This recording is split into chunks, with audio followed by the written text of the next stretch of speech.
Salut tout le monde, bienvenue à On Joue-tu. Cette semaine, j'aimerais qu'on parle d'une étape que tous les fans de jeux de société vont éventuellement devoir franchir. Même que la majorité d'entre vous, vous l'avez déjà franchi. Je parle ici bien sûr de tous les jeux Kickstarter. Pour ceux qui ne connaissent pas Kickstarter, c'est une plateforme où justement, il y a quelqu'un qui va vous présenter un projet et vous allez devoir décider si vous voulez les backer, comme on appelle, ça veut dire de leur donner de l'argent, du soutien, pour qu'ils puissent réaliser leur projet. C'est une plateforme qui est utilisée pour plein de choses, pas seulement les jeux de société, mais qui a connu un gros succès avec les jeux de société. Donc, contrairement à un achat traditionnel de jeux de société où vous allez chez votre magasin de jeux préféré et vous voyez un jeu, vous l'achetez, sur Kickstarter, on vous présente le projet et vous devez attendre souvent 2, même des fois 3 ans avant de recevoir votre jeu pour pouvoir y jouer.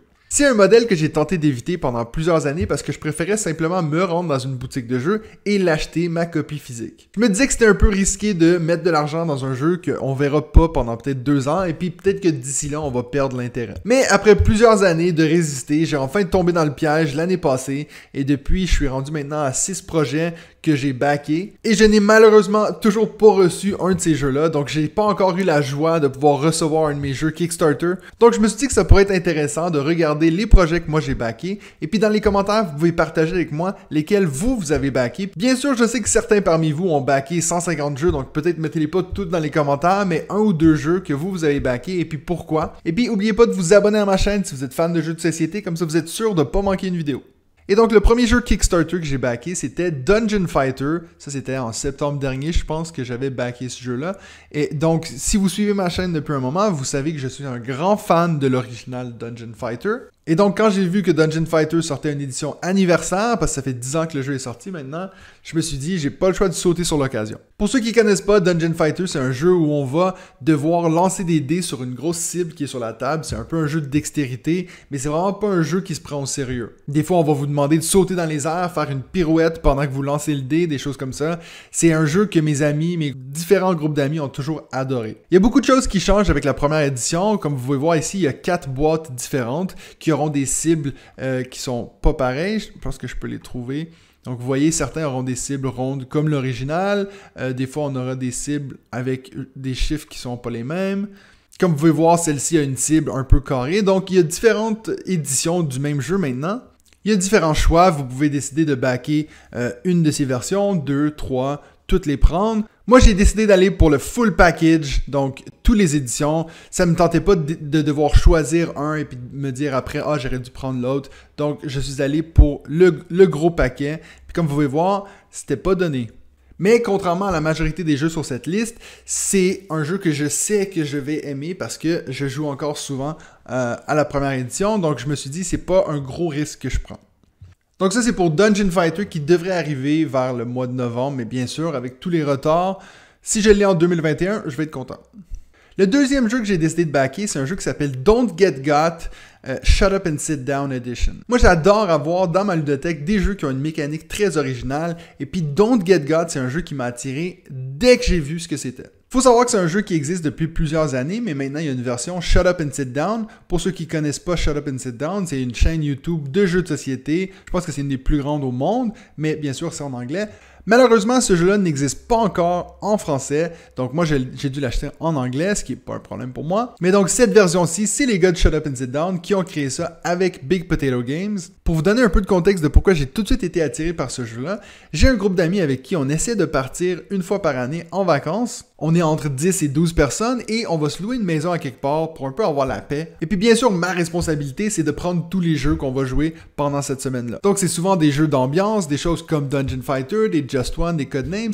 Et puis ce jeu-là, je me suis dit, c'est sûr que ça va marcher. Ce qui est très original avec Don't Get Got, ce qui en français veut dire ne te fais pas avoir, c'est que c'est vous qui allez décider, c'est votre groupe qui allez décider combien de temps vous allez jouer à ce jeu. Est-ce que vous allez jouer pendant toute la soirée? Est-ce que vous allez jouer pendant toute la semaine? Tout le mois? C'est à vous de décider. Une fois que vous avez décidé combien de temps vous allez jouer, vous allez prendre un petit portefeuille comme ceci et vous allez y ajouter 6 missions. Donc ça veut dire que c'est des missions, ça peut être des choses aussi banales que de demander à quelqu'un de t'ouvrir un pot de cornichons. Et puis ça veut dire que sur la durée que vous avez déterminée, vous allez devoir essayer de faire compléter le plus de ces missions-là. là. Donc, si je retourne à mon exemple avec mon groupe d'amis, on part souvent pour une semaine. Donc, je vais dire, pendant une semaine, il faut qu'une fois dans cette semaine-là, j'essaie de demander à quelqu'un de m'ouvrir un pot de cornichons. Attention, si la personne se rend compte que je suis en train d'essayer de faire une de mes missions, il peut dire « Ah, je t'ai eu ». Et si c'est le cas, puis si c'était bien sûr une de mes missions, je vais devoir la mettre du côté rouge pour dire que j'ai échoué cette mission. Par contre, si je réussis à faire cette chose à la personne sans qu'il s'aperçoive que c'était pour une de mes missions, ben je le mets du côté vert et ça me fait un point. Donc moi je pense que c'est quelque chose qui peut vraiment mettre une bonne ambiance. En plus, j'ai pas pris beaucoup de risques parce que le jeu en tout m'a coûté, je pense, 30$. Et donc ça, c'est Don't Get Got que j'aurais dû recevoir au mois d'avril, comme vous voyez ici. Donc quand je disais qu'il y avait des retards sur Kickstarter, c'en est la preuve. Donc le troisième projet que j'ai backé, que j'ai d'ailleurs déjà parlé sur cette chaîne, c'est la Complete Collection de Everdell. Donc Everdell est un jeu qui fait le gros buzz en ce moment. Et puis j'ai même fait une vidéo sur le jeu de base, si vous voulez le voir sur ma chaîne YouTube. Comme je vous avais déjà dit, moi j'ai vendu ma copie d'Everdell parce que je veux attendre de recevoir cette collection complète. Donc le jeu de base avec 5 extensions. Et puis en plus, il y a un arbre qui est fait en vrai bois. Donc ça, c'est aussi un jeu que j'ai très hâte d'avoir. La collection complète m'a coûté assez cher. On est autour de 200$. Mais je pense que ça va valoir la peine. En tout cas, moi et ma conjointe, on a bien aimé le jeu de base. Et puis, donc, je pense qu'il y a de bonnes chances qu'on va jouer à celui-là. Ça, je vais recevoir sûrement l'été prochain, donc 2022. Le prochain projet que j'ai backé, j'avoue que c'est celui qui a été le plus impulsif. C'est un jeu que j'ai décidé d'acheter juste parce que je le trouvais beau. Moi qui est quelqu'un qui adore les illustrations et puis les thèmes qui sont un peu différents. Je sais pas pourquoi, j'ai quelque chose avec les jeux sur les civilisations, des jeux comme Teotihuacan, Tekhenu, tous ces jeux où on parle un peu des civilisations qui sont différentes des nôtres. Donc Pachacuna, que j'ai sûrement massacré, mais donc c'est un jeu qui, en plus, j'ai su par après, a été fait par des Suisses. Donc j'étais très fier de faire partie d'avoir backé ce projet-là. Et puis en plus, ce qui est cool, c'est qu'il vous montre comment le jeu a été fait. Il a été fait éco-responsablement. Donc c'est toutes des choses que je trouvais qui étaient très intéressantes, puis je voulais leur montrer mon soutien. Donc j'ai décidé de backer ce projet-là pour environ 40-50$. Mais je vous avoue que j'ai aucune idée comment le jeu se joue. J'ai juste vu que c'était un jeu 2 joueurs. Donc je vais avoir la surprise quand je vais le recevoir. Celui-ci, je devrais le recevoir techniquement à la fin de l'été. Donc mois de septembre, dans ce coin-là, je devrais être capable de vous le présenter en vidéo. Ensuite, on a It's a Wonderful Kingdom, donc la suite spirituelle de It's a Wonderful World. Ça a été fait par les mêmes créateurs. Par contre, cette fois-ci, on est sur un jeu qui est uniquement pour 2 joueurs, donc c'est du 1 contre 1. J'ai tellement joué, je pense que It's a Wonderful World, c'est le jeu que j'ai officiellement le plus joué de ma vie. Donc ça, c'était... j'ai même pas eu besoin de savoir c'était quoi le jeu. C'est sûr que mon argent allait déjà dans ce projet-là. Puis c'est vraiment une campagne qui était assez chouette. Ils nous ont rajouté plein de choses avec les stretch goals, donc les petits plus qu'ils ont rajouté pendant la campagne.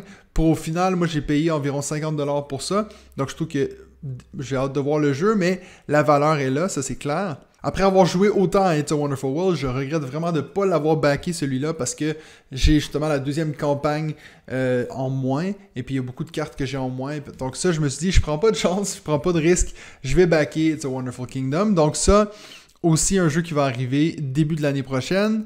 En regardant les images ici, on peut voir que pour ceux qui connaissent It's a Wonderful World, on voit déjà qu'il y aura des similarités, comment on peut les construire en mettant des ressources différentes. Donc, j'ai très hâte de voir ce que ça va donner parce que j'avoue que j'ai plus le même enthousiasme pour sortir It's a Wonderful World après au-dessus de 60 parties. J'ai un peu fait le tour. Donc ça, c'est pour It's a Wonderful Kingdom. Ensuite, on a encore une fois un jeu que je connais déjà, mais c'est une nouvelle édition d'un jeu que j'adore. Comme vous pouvez voir, il y a un petit thème ici. J'aime pas me lancer dans des projets où j'ai aucune idée ce que ça va donner comme jeu. Donc, vous voyez comme exemple Dungeon Fighter, It's a Wonderful Kingdom, et puis maintenant Quest plus Avalon Deluxe.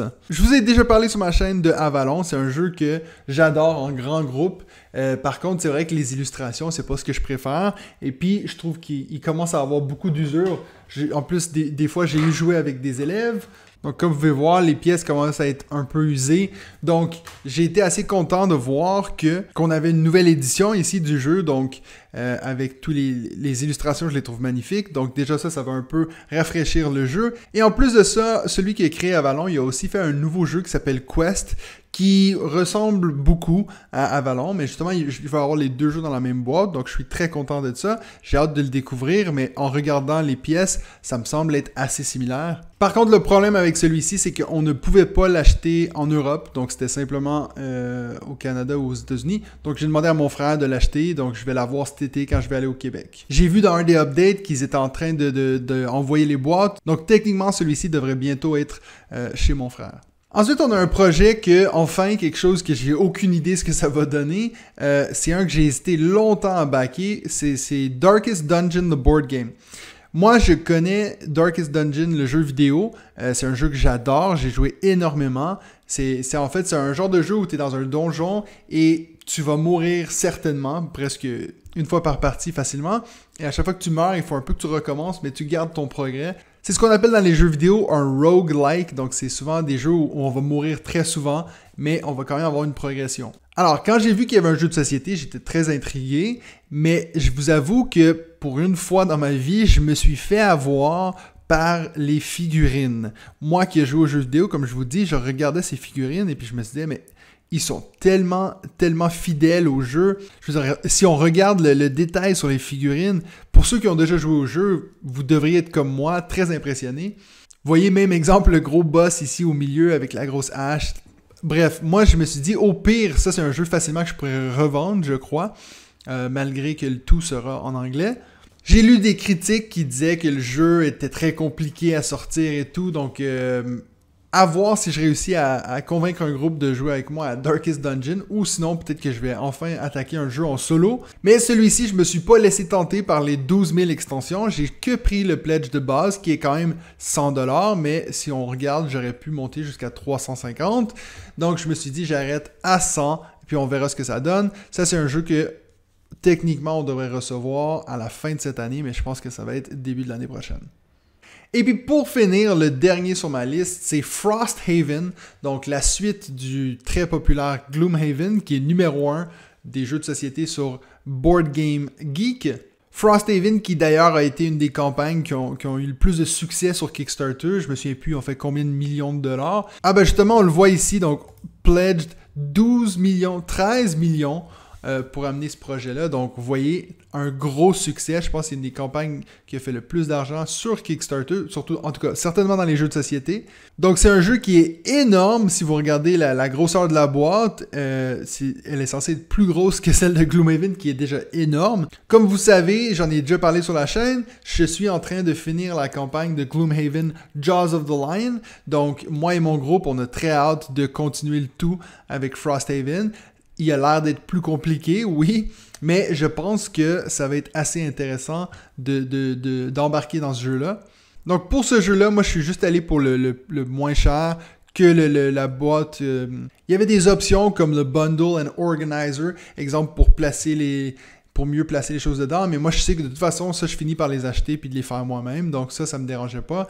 Il y avait aussi l'option de prendre avec Gloomhaven, le jeu de base, que j'ai pas, mais je me suis dit, déjà, le prix que je vais devoir payer en shipping pour avoir les deux monstrueuses boîtes, je me suis dit, ça vaut pas la peine, surtout que les chances sont très minces que je finisse la grosse boîte de Gloomhaven, alors qu'on n'est même pas sûr de finir Frosthaven. Donc on va déjà commencer avec ça, et puis on va voir comme ça va. Donc voilà, ça fait le tour de tous les projets que j'ai backés sur Kickstarter. Laissez-moi savoir dans les commentaires, vous en pensez quoi de ce modèle Kickstarter?